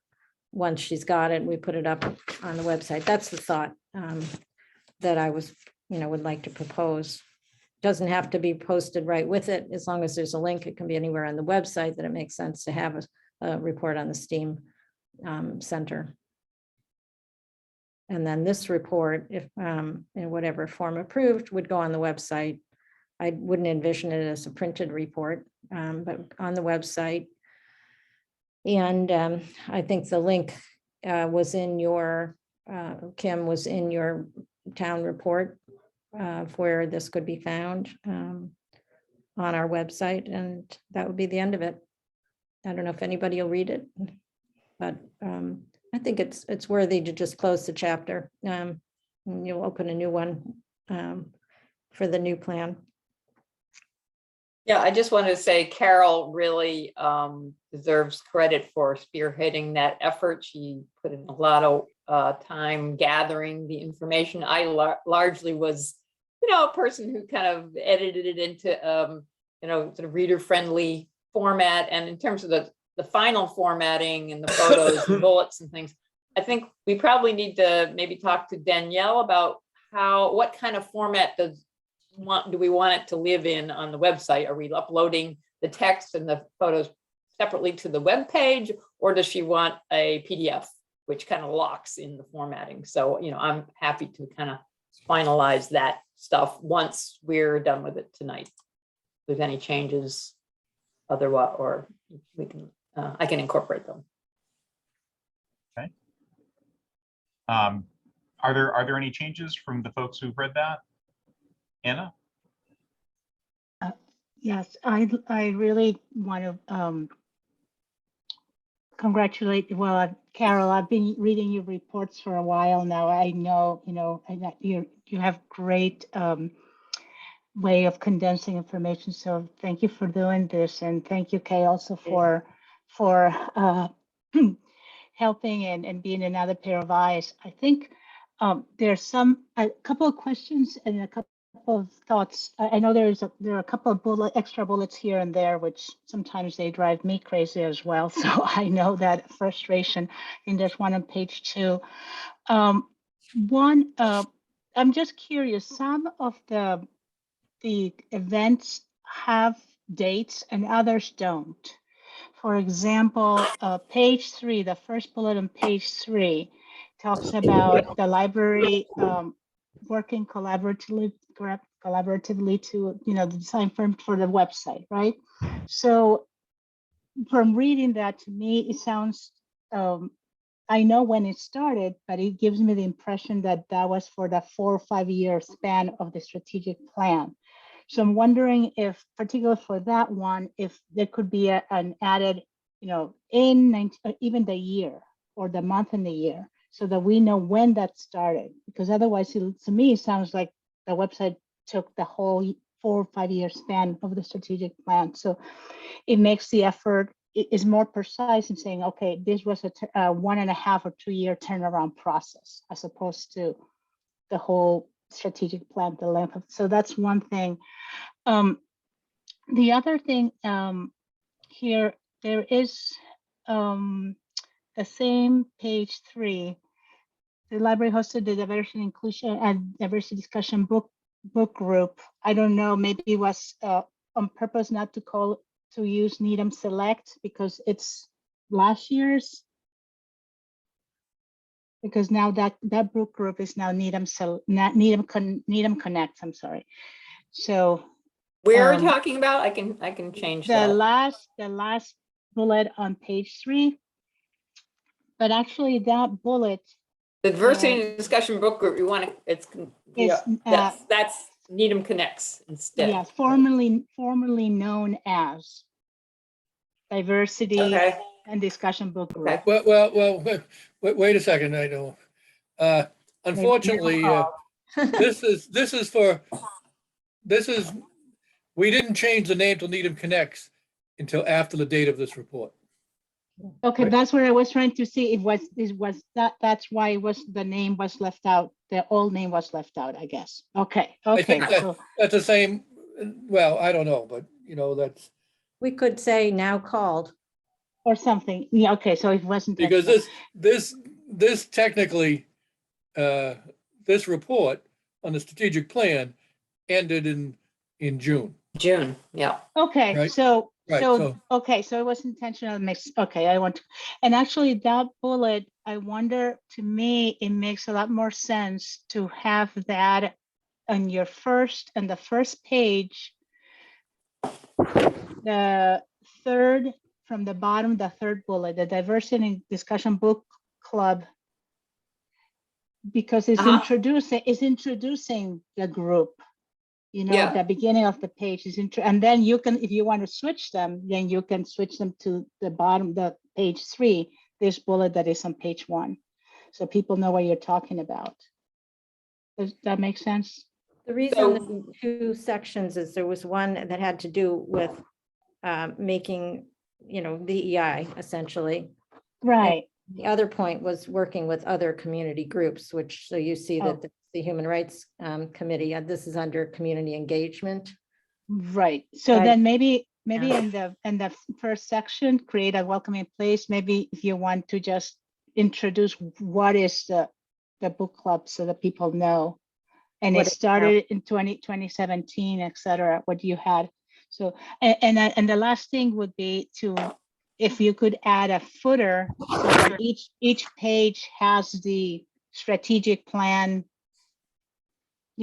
summary or final report or something at the bottom. So when you read it in the second page, pages 2 Yep. to, I could do that. Yep. so that people know what this is about. Yep. So that is great work.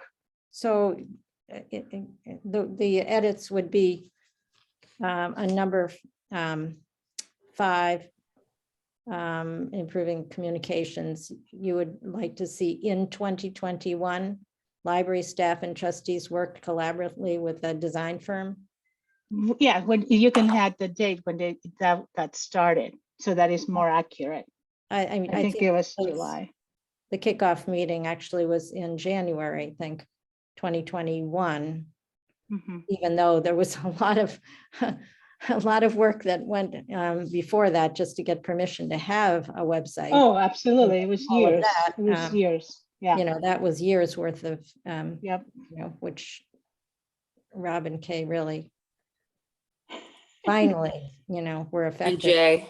And Jay, and well, yeah. I think Kim has his hands up. Yeah, so to that point, is there a way to adjust the sentence so that it, reflects the work that trustees were doing to advocate for a new website, and that then in 2021, they began collaborating with a design firm or something? Because I do really think that work should be recognized in here. And it wouldn't, and I guess even currently without the date, it's not necessarily recognizing that. Yeah, I think we could definitely try to capture that. I might take a few minutes to,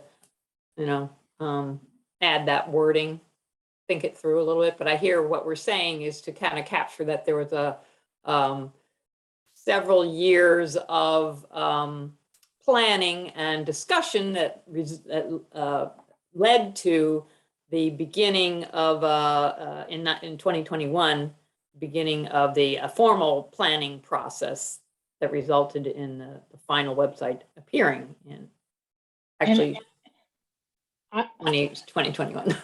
I would add advocacy, because I think that I started in 2018, and there were already discussions Yeah. that had started in previous years. Yeah, I can definitely reflect that in the language. Yeah, I would definitely echo I was gonna say the same thing, advocacy, because not that my opinion, I wasn't here, but everything I've heard has been like, you all really It advocated went on and in a on and big, on. big way to get this done. And it didn't seem like it was gonna be very likely to happen when the conversation first started. So I would give yourself some credit to say we advocated for years. We're happy to, okay. I can definitely do that rewording. So there's that, and then Anna, you're suggesting splitting up the information on the diversity discussion group between the first, the welcoming part, make it a little more descriptive of the group there, and then in the community engagement part, just say who who was co-sponsoring it, which community groups.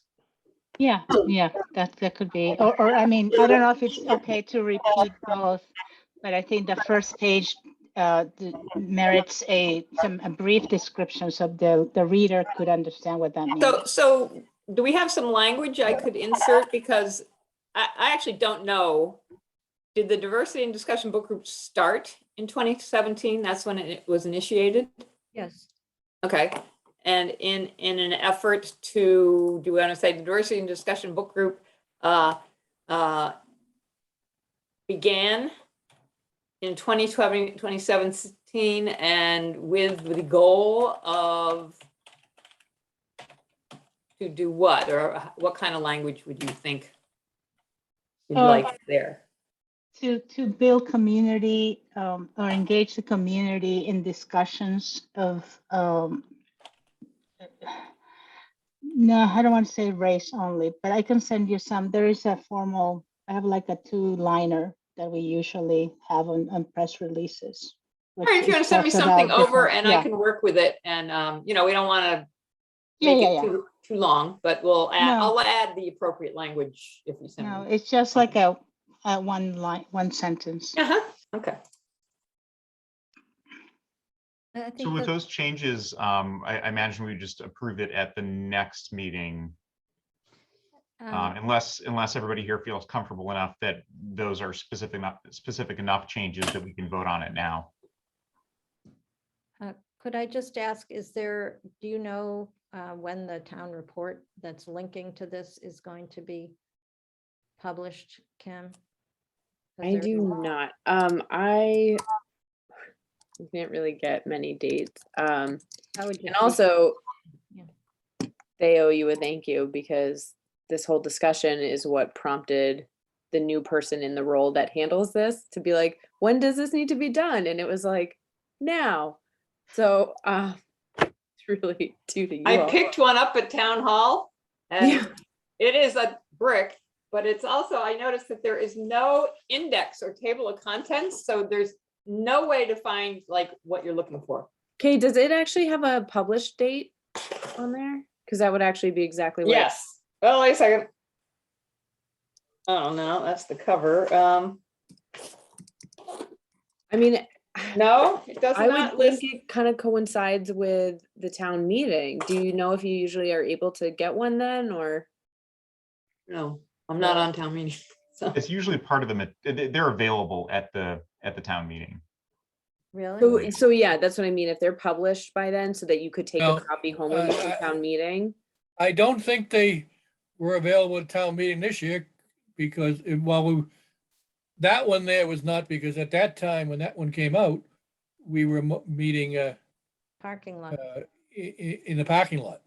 And I don't remember them there was no pass out information, available. So I don't think, I mean, it might have been online at that time, but. Right. But there wasn't that traditional few tables of printed materials that you pick up on the way in. Right. But it might be this year. And at one time, the annual report was on CD. Okay. Yeah. They were available at town meeting. The digital copies, though, do have a table of contents. It does. There, Yeah, yeah, for, there's, for previous years. So That's I good. think just to kind of, with an eye on the clock, the question before us is, are these specific enough changes that everybody feels comfortable enough voting on this report right now with the changes that Anna proposed? My thought is that these are specific enough. I mean, there might be a few words that Yeah. change here or there, but I think perhaps we could at least, we could vote on it today. I'd be okay with I that. think it's, I think it's an excellent job. Considering it as I think it's, it worked, it came out very well, I thought, and, Yep. and I'm, Great. yeah, and so I would definitely, I'd like to get it done sooner with, with the incorporating the Anna's concerns a little bit, because I think that wouldn't change the thrust of it at all anyway. I wouldn't like to take up more meeting time with this, really. I'd like to spend time looking forward mostly. So my thought is let's just tune this up, and if you are all relatively content with it, why don't we just, say we'll make these last minute few changes, but go ahead and approve it if you're willing. Do I'll we make the need a motion if- motion? I'll make the motion if somebody wants to. So we have a So second? moved. Second, All right, Tom, Aye. Anna, aye. Kay, Aye. Carol, Aye. Jay, Aye. and myself, aye. All right, thanks to everybody, and especially thanks to Carol and Kay. Moving to old business, under website, are there any updates that are worth mentioning? no. Okay. I'll move down then to equity and inclusion resolution. That I just was have- going, oh. I was going to ask if trustees could actually, if they wanted to report to, or have it in the minutes that they could tell us in the meeting what they had done and wanted to have in here. Oh. I went to the slavery in New England talk.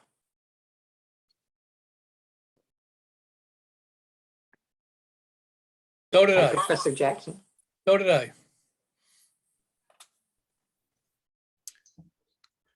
I'm just going to say that I feel like I'm going to one meeting or another through GBH or for other reasons that relates to diversity almost every week. I haven't been keeping a long list of it, but it's been a, this DEI stuff has been important not only for this library but for all other organizations, and at GBH it's become a high priority. So I haven't been keeping a list of all of the Zooms and webinars and events I've been going to relating to that, other than to say I've been going to quite a number of them. It would be helpful to have numbers attached. I don't think we necessarily need all the details about but if a trustee says, I attended 2 DEI webinars, webinars, and staff did similarly, then, and if it could be contained, and what did you do in the previous month? Say at the January meeting, they reported on what they did in December. Then at the very end of the year, when you're looking for a statistic, as we were for the town report, it would be a Good lot point. easier to say how many books, how many programs were, for like continuing education for people like staff and trustees, and how many programs were put on. I suppose that's true, but really, it's just going to the events and coming up with a number of things that people have attended is not quite the same thing as what are we doing proactively relating to it. I thank Anna for all of her leading efforts in this area, but it's not simply a matter of keeping track of how many Zooms or webinars we've been on, but what is the lot, what are we doing to really move forward on that front. No, I don't disagree, but if you're looking for, if you are also looking for, what are you doing that represents commitment to our resolution. Just as a sort of a way of keeping a record of that. It would be kind of nice to be consistent about how we were doing, keeping that record, and then also, say, well, this is what else we're doing. And Anna- it's not my this is not my job or my specific area of focus within so this is an effort for all of us, Mhm. including the staff. So, but I understand your conundrum, Jay, because I do this for work, so I don't know what to tell you. So I've Yeah. done a workshop every day this week, and so those don't count. But so, but I guess and maybe what we need to do is to kind of define what activities might be qualify. So maybe we do work-related activities, and that could qualify or not. But to your point, Jay, also I think for some of us, it starts with a Zoom meeting. That's how we become more engaged. I don't mean to diminish the value of it. No, but and is the beginning to raise awareness, and then but for others, yes, they may be ready to do something else. For example, the high school is going to have a walkout on Friday to in support of transgender rights. So can we go there and walk over? And I mean, so I know we're running out of time, but I attended Voices in Unity is a Needham-based virtual meeting that meets every month from all the different diversity groups in Needham. So I attended that today, actually. So that's my report. I would just, if I can just add one other thing, is that it's probably worth noting that we, took into account this priority in our director search, in the sense that we were, worked closely with the town to make sure that the opening was posted in a way that would reach a broad, diverse audience to the extent possible. And so I think it's worth being aware that this principle was acted on in our efforts relating to the search for a new director.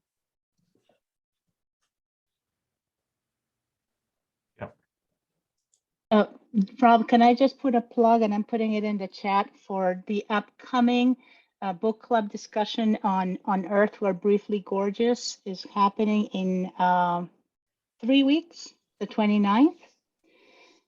So we'll invite you to. It's a short book, and based on is a New York Times bestseller, and the author is a MacArthur Fellow. So it's a Vietnamese refugee. Oh, thank you, Tom.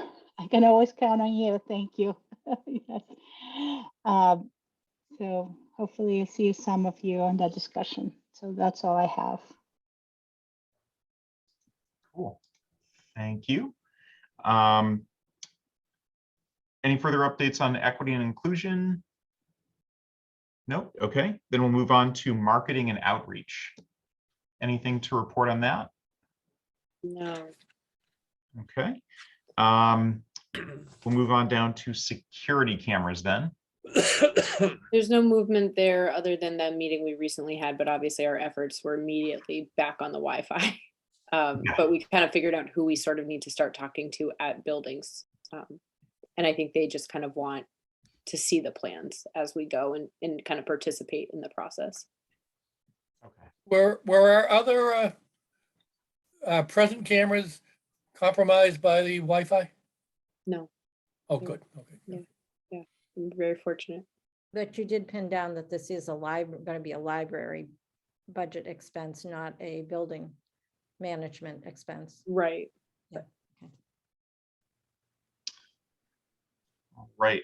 So we'll move down next to the Art and Exhibits Committee report. I'll turn it over to Kay.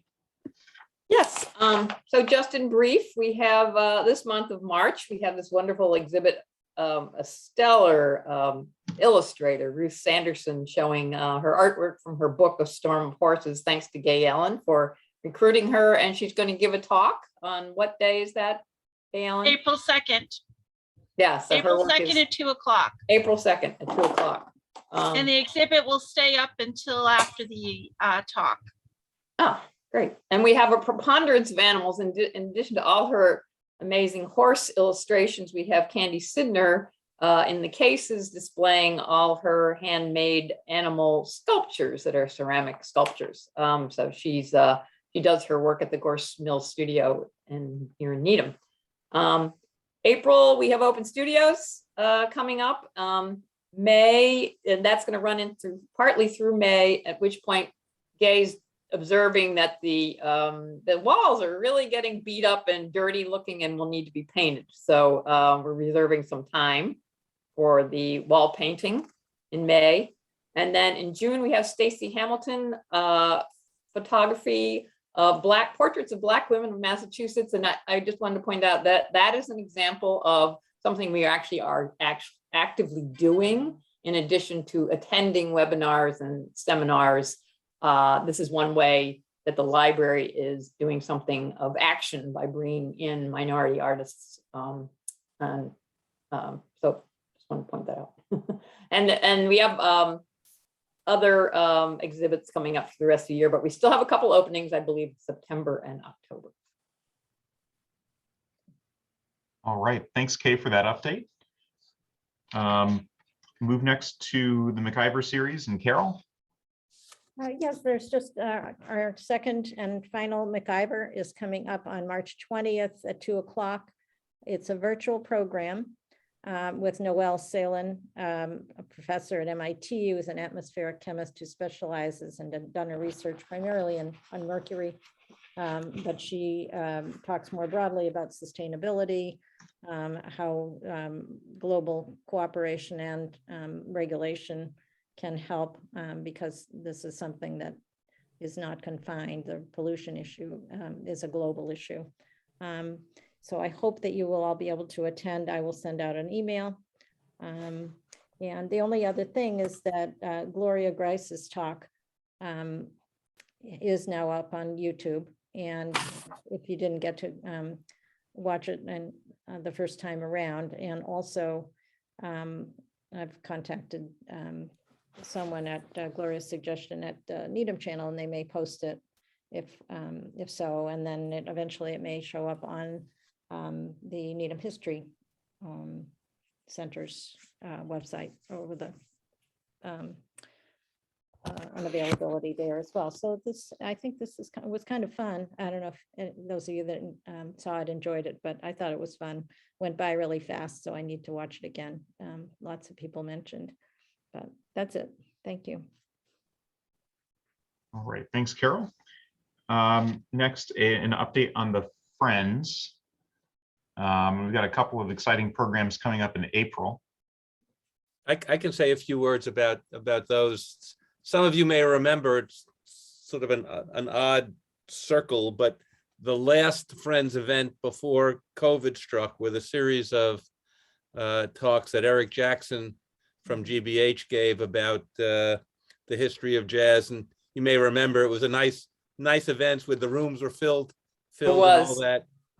It turns out that the first Friends events to be in person will also feature a GBH guy, Brian O'Donovan, who some of you may know, pretty well known.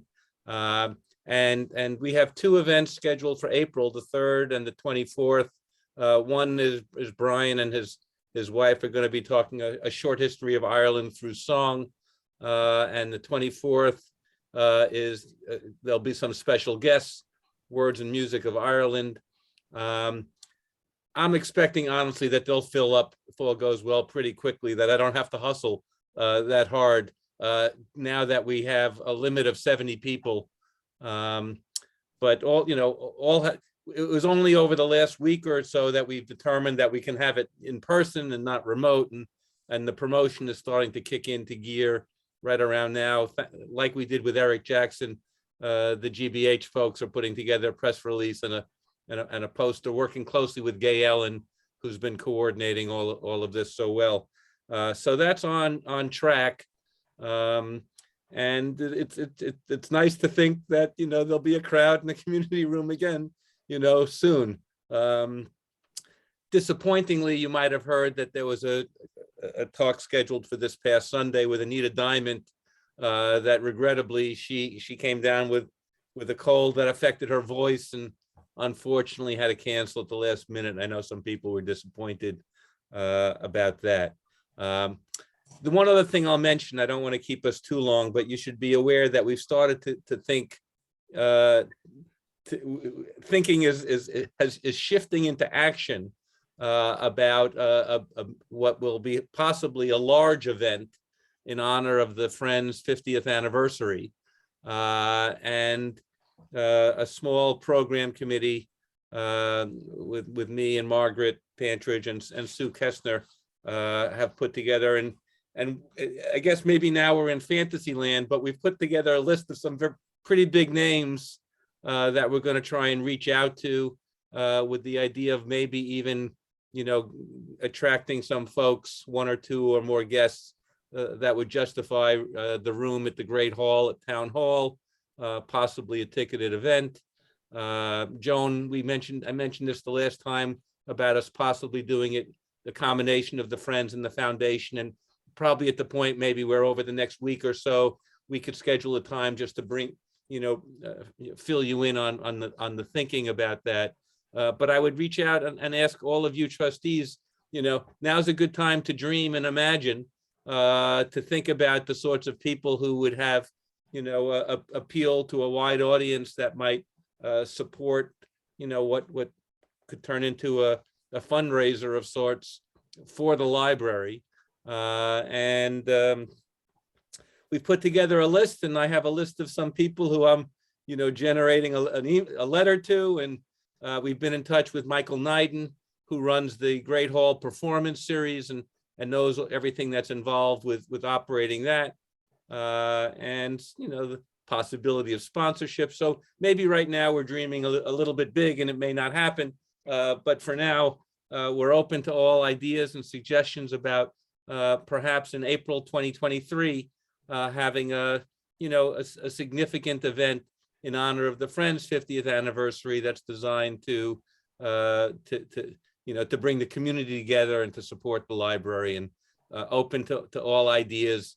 We're still figuring out the financial issues involved, depending on who we get, may cost some money, but we'll figure it out.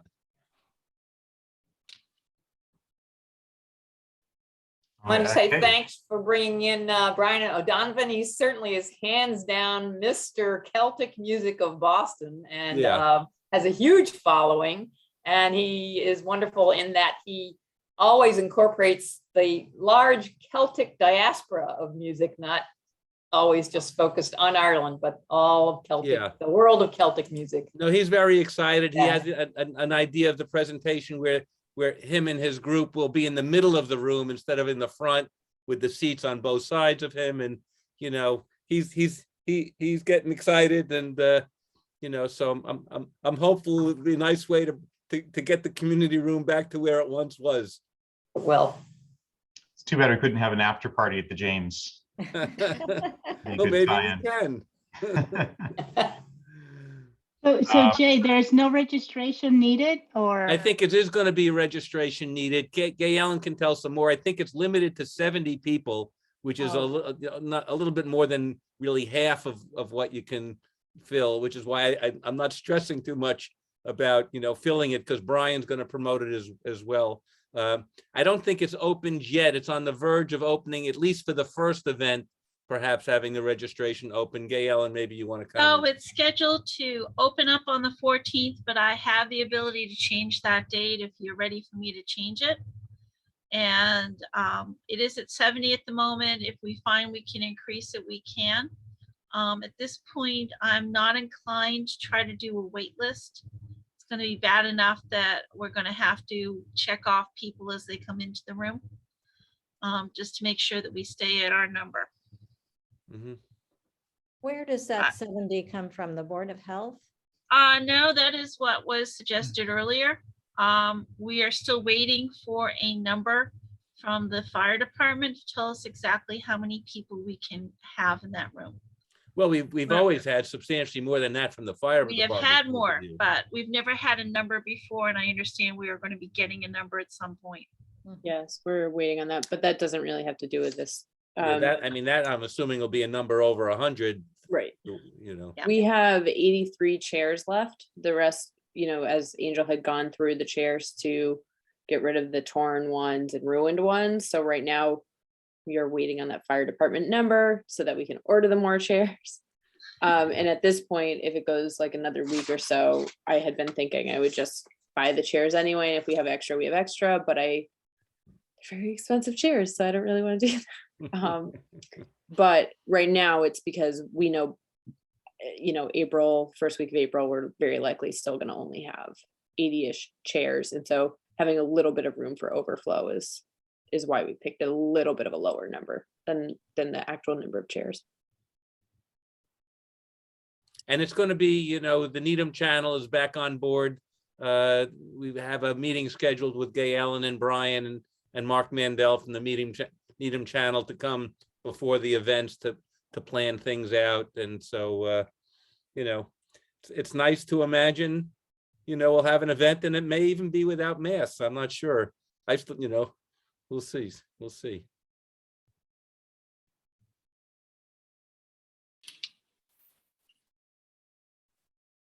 Looking forward to that. And thanks, Jay, for putting that together. Moving on to the LFN. Joan, are there any updates? Not really. We are gearing up for our 20th anniversary, which will be in 2023. And I'll have more to report next meeting because we're meeting on Thursday. So we'll have some final plans to share with you next month. All right. All righty. Sounds good. Thanks, Joan. Any trustee comments? I have one sorry. Oh, sure. Go ahead. Go ahead, Jay. No, Anna raised her hand. She did it officially. Anna? Oh, Rob, I just wanted to thank you for a great year. Thanks for stepping in when I needed you to. So just wanted to make it, put it on the record that your leadership has been noticed and appreciated. Thanks, Anna, and thanks to everybody for helping me learn the ropes. It's been a year of a lot of changes, but it's been a great year as well. You really hit the ground running. Thank you, Rob. Thank you, Rob. I'll add my And don't forget to appreciation. vote for Rob and I are both running for re-election. Thank you. And Yes. and that brings the questions. A reminder, our next meeting will be on Wednesday, April the 13th. Yes, indeed. We'll wait until the day after the election so we can get the final certified results. And I'm actually still waiting to get confirmation back that all the signatures were accepted. I think we'll hear in the next couple of days confirming that. And I did confirm that we are both running unopposed. I called Yes. today. Yeah, all of the town positions are unopposed except for planning board, I think, Oh, Yes. and some of the Three. town meeting precincts. I was just. All of them are for re-election town meeting. Yes, everyone. But Yeah. two of the precincts don't have enough candidates, don't have 24 candidates. Right in time. And the other 7, I think, only have 24. One only has 24, and the other 7 have contests.